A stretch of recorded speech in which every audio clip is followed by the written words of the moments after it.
Another native New Yorker and a former Tony winner, Charles Nelson Riley, has graciously consented to come back to Broadway tonight and take us on a small trip down a very personal memory lane.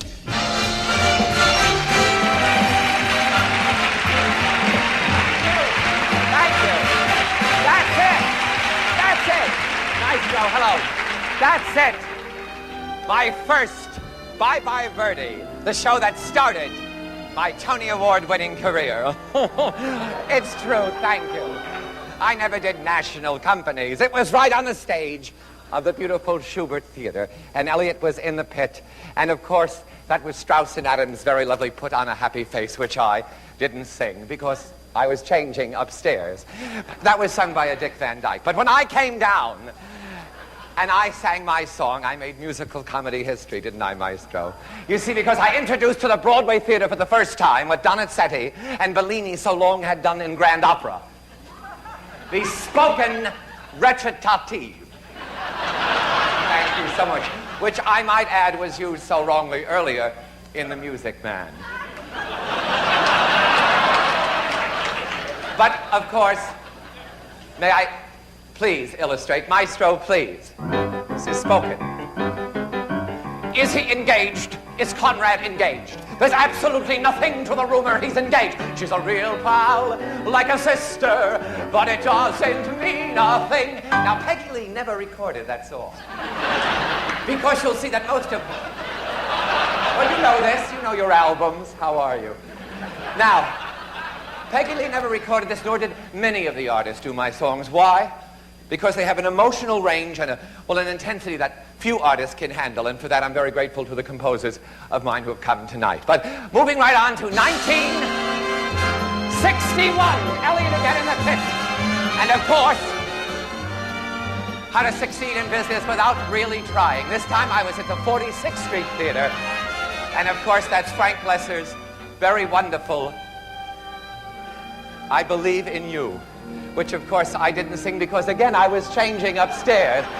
But I left the door open this time, and I'll never remember on that third floor Bobby Morris's wonderful performance, and I knew he had a hit. But when I came down, I sang again something that made history, because this year I introduced the spoken declaration, the emotional outcry. It's all in your book, students. The emotional outcry. The emotional outcry that just precedes a song. Who could ever forget when I introduced from the stage of the 46th Street Theater this declaration? No coffee!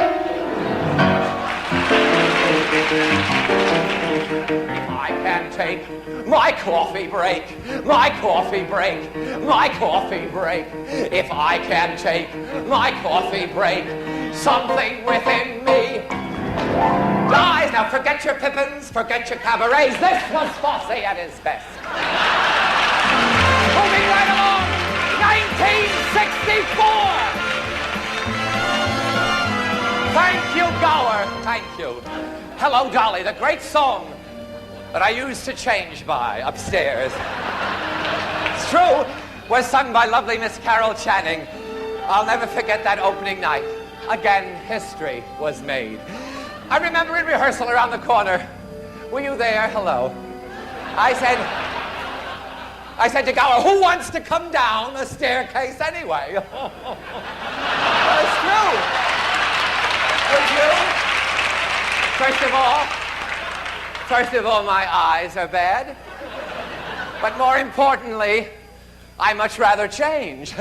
You see, because then when I came down, I could come out from under the table in the hack shop and introduce Jerry Herman's immortal, perennial triumph, Motherhood March. I stand for motherhood, America, and a hot lunch for orphans. Take off your hat, sir. Betsy Ross's flag is passing due.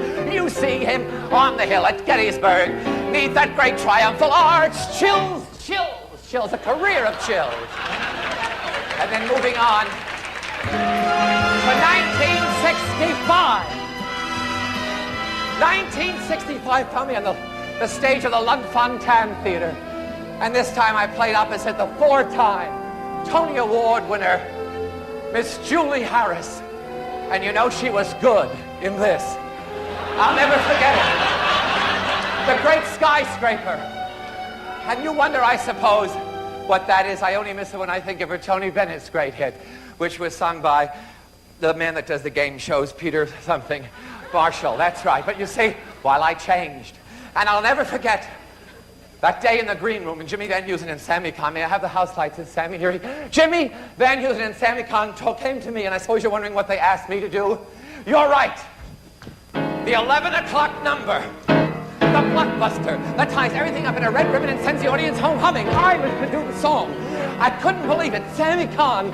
Hey, are you here in row Q, please? Sammy, this man that gave the world some of his greatest songs. It's magic, time after time. 3 coins in the fountain. Call me irresponsible. Wrote for me. Spare that building. I couldn't believe it. It was unbelievable, that moment in history. Thank you very much. And, well, there was never any doubt there was no other choice for the role. You see, everybody else was changing. Spare that building, don't tear it down. No, no, no. Spare, oh, Maestro, scusi, please. I must explain that the no-no-nos were put in out of town.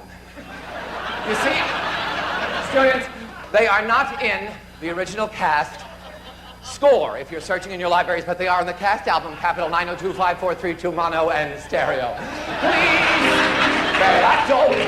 tear that old prayer, that perfectly falling down old, big ending, Maestro, building down. Okay, it's been lovely. Now, I want to explain one thing. Oh, I'm sorry. The orchestra is playing a big hit song, which of course means I must change. But please excuse me. I'll be back in a sketch later. I have to change. It only takes a moment. That's one of mine. Isn't it funny? On a night like this, you're liable to forget so many of your hits. Well, you know what I'll do? I'll just change right here, if you'll excuse me. It's been lovely. Thank you, Maestro. I held her for an instant, but my arms felt sure and strong. It's a good scene. I only, for a moment, to be loved.